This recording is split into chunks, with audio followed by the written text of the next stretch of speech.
Student, आज हम पर्यावरण का पाठ 8 मच्छरों की दावत पढ़ने जा रहे हैं। तो आप मेरे साथ साथ अपनी बुक को अपने सामने खोलकर रख लीजिए और मैं पढ़ती जाऊंगी, तो आप भी मेरे साथ साथ अपनी बुक में देखते जाइए और पढ़ते जाइए। पाठ 8 है मच्छरों की दावत, मलेरिया की जांच। ठीक है। आज रजत बहुत दिनों के बाद स्कूल आया। सभी बच्चे उसे घेर कर खड़े हो गए। आरती ने पूछा, अब तुम कैसे हो? ठीक हूँ, रजत ने धीरे से जवाब दिया। जसकीरत, घर पर तो खूब खेलते होगे। रजत कुछ चिढ़कर बोला, बुखार में खेलने का दिल ही नहीं करता, ऊपर से कड़वी दवाई भी खानी पड़ी और खून टेस्ट भी करवाना पड़ा। जसकीरत, खून टेस्ट? वह क्यों? बहुत दर्द हुआ होगा। रजत, नहीं, जब सुई चुभी तो लगा जैसे चींटी ने काटा हो। 2-3 बूंद खून लेकर टेस्ट करने से पता चला कि मुझे मलेरिया है। नैन्सी, मलेरिया तो मच्छरों के काटने से होता है। रजत ने कहा, हाँ, पर पता तो खून की जांच से ही चलता है। जसकीरत, मेरे घर में तो आजकल बहुत मच्छर हैं, पर मुझे तो मलेरिया नहीं हुआ। नैन्सी, अरे भाई, मलेरिया हर मच्छर के काटने से थोड़े होता है, वह तो बीमारी वाले मच्छर से ही होता है। आरती, मुझे तो सारे मच्छर एक जैसे ही लगते हैं। रजत, होते तो अलग अलग होंगे।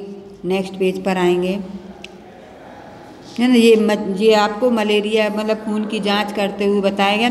कांच की स्लाइड पर खून की बूंदें मलेरिया मादा मच्छर एनीफिलीज से फैलता है।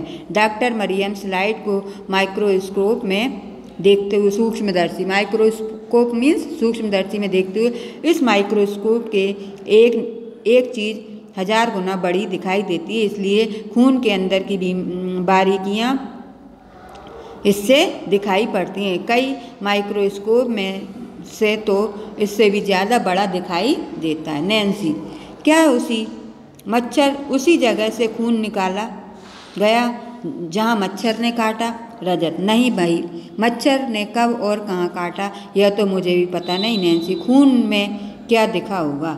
उसने क्या होगा जिससे मलेरिया का पता चल पाया? पता करो और बताओ, है ना। क्या पता करना है? क्या तुम किसी को जानते हो कि जिसे कभी मलेरिया हुआ हो? कैसे पता लग पाया कि उसे मलेरिया है? अगला है, उन्हें मलेरिया होने पर क्या क्या तकलीफ हुई?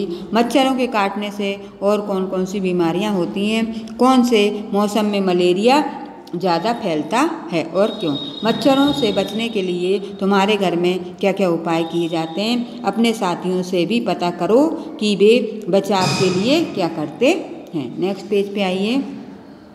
यहाँ पर खून की जांच की रिपोर्ट दी गई है। इसमें किन शब्दों से पता चल रहा है कि मरीज को मलेरिया है? मलेरिया की ये जो जांच रिपोर्ट दी गई है ना, इससे मुझे बताइए। खून की जांच में ऐसी आती है रिपोर्ट। अपन क्लिनिक पे जाते हैं ना, किसी भी चीज़ की जांच करवाते हैं, तो इस तरह की अपन को प्रमाणीकरण करके वो देते हैं।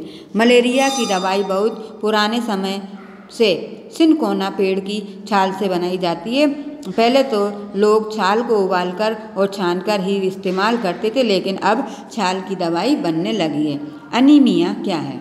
आरती, खून टेस्ट तो मेरा भी हुआ, सिरिंज यानी इंजेक्शन भरकर खून लिया था, जांच में तो अनीमिया निकला। रजत, वह क्या होता है? आरती, डॉक्टर ने कहा कि खून में हीमोग्लोबिन या आयरन की कमी है। डॉक्टर ने ताकत की दवाइयाँ दी, गुड़, आंवला और हरी पत्ती सब्जियाँ जरूर खाने के लिए कहा। यह भी बताया कि उसमें आयरन यानी लोहा होता है। नैन्सी, कहीं उन्हें मजाक तो नहीं किया? भाई, खून में लोहा कैसे? जसकीरत, कल अखबार में इस बारे में आया था। रजत हंसते हुए, तो फिर तुमने लोहा खाया? आरती, ओह, यह कोई चाबी वाला लोहा थोड़े ही होता है, पता नहीं कैसा होता होगा। जब मैंने खूब सब्जियां खाई तो मेरा हीमोग्लोबिन बढ़ गया। नेक्स्ट पेज पे आए। दिल्ली के स्कूल में अनीमिया के कारण परेशानी।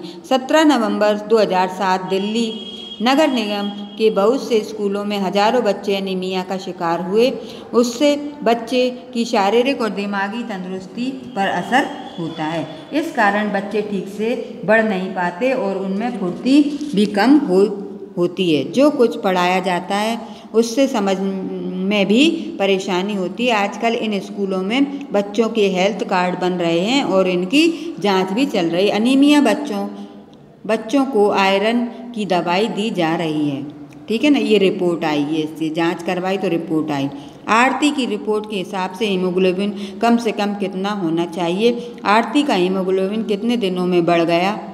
अखबार की रिपोर्ट में अनीमिया से होने वाली परेशानी के बारे में क्या लिखें? क्या तुम्हें या तुम्हारे घर में किसी को खून टेस्ट की ज़रूरत पड़ती है और कब? नेक्स्ट पेज पे आइए। खून टेस्ट से क्या पता चलता है और क्या तुम्हारे स्कूल में कभी हेल्थ यानी स्वास्थ्य जांच हुई है? डॉक्टर ने तुम्हें क्या बताया? पता करो किसी डॉक्टर से या अपने बड़ों से पता करो कि खाने की किन चीज़ों में लोहा होता है। मच्छर के बच्चे जसकीरत मलेरिया के बारे में एक पोस्टर तो हमारी क्लास के बाहर ही लगा है, ठीक है ना, ये लगा है। क्या आप मच्छरों को दावत दे रहे हैं? सावधान, मलेरिया, डेंगू, चिकनगुनिया हो सकता है, ठीक है ना। मच्छरदानी का इस्तेमाल करें। गड्ढों में भरे पानी में मिट्टी का तेल छिड़कें। पानी के बर्तन, टंकी, कूलर को साफ रखें। हर हफ्ते सुखाएं। आसपास पानी इकट्ठा जमा ना होने दें। गड्ढों को भर दें। ये आपको सावधानियां रखनी चाहिए, तब हो पाएगा अपना बीमारियों से बचाव। नेक्स्ट पेज पे आइए।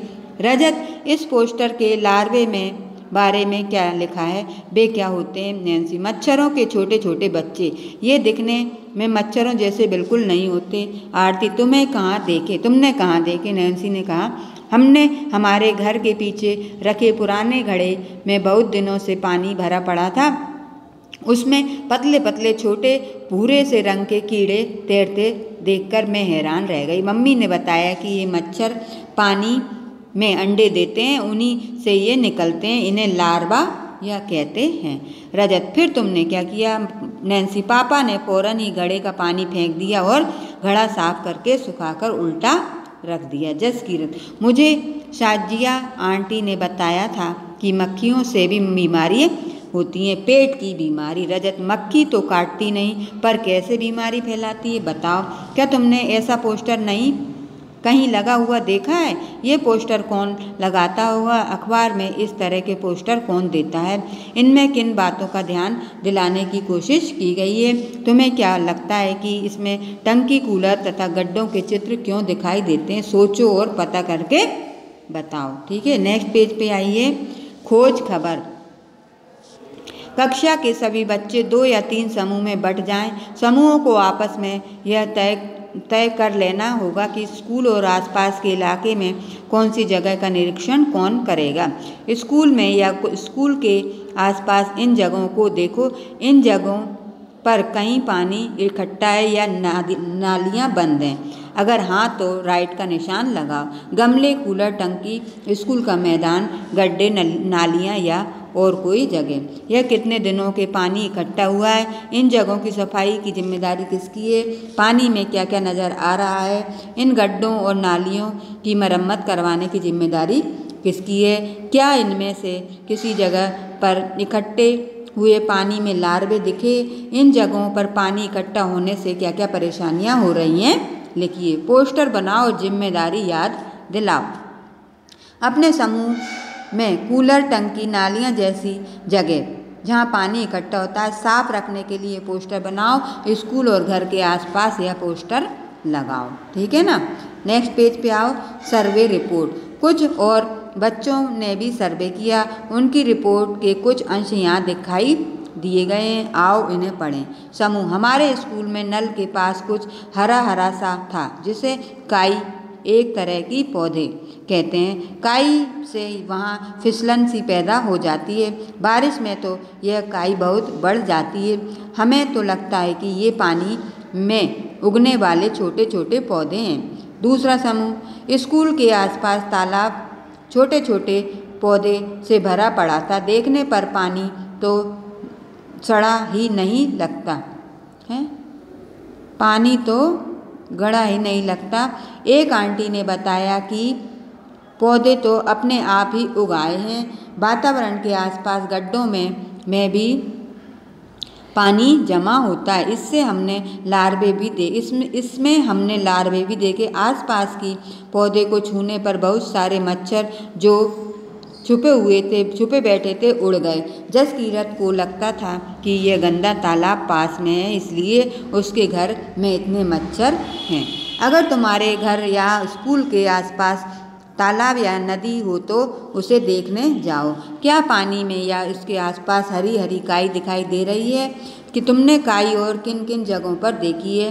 क्या किनारे पर या पानी के कुछ पौधे दिख रहे हैं? उनके नाम पता करो, उनके चित्र अपनी कॉपी में बनाओ। इन्हें लगाया गया है या फिर ये अपने आप ही उग गए हैं? पानी में और क्या क्या दिख रहा है, सूची बनाओ। मच्छर के पेट की कहानी, वैज्ञानिक की जुबानी। एक मज़ेदार किस्सा आज से लगभग 100 साल पहले का है। एक वैज्ञानिक ने यह पता लगाया कि मलेरिया मच्छर से फैलता है। चलो उसने ही तो सुनाई है कि वे इस बारे में क्या कहते हैं। मेरे पिता भारतीय थल सेना के जनरल थे। मैंने डॉक्टरी की पढ़ाई की, लेकिन मेरी दिलचस्पी कहानियाँ पढ़ने लिखने, कविता लिखने, संगीत और इसमें ड्रामे में थी। खाली समय में मैं यही सब किया करता था। नेक्स्ट पेज पर। उस समय मलेरिया से बहुत जाने जाती थी। यह बीमारी ज़्यादा बारिश और दलदल वाले इलाकों में पाई जाती थी। कुछ लोगों का सोचना था कि गंदगी में ही जहरीली गैसें होती हैं जिससे यह बीमारी फैलती है। एक डॉक्टर ने मलेरिया के मरीज के खून की माइक्रोस्कोप से छोटे छोटे बारीक जीवाणु देखे थे, लेकिन यह समझ नहीं आ रहे थे कि जीवाणु खून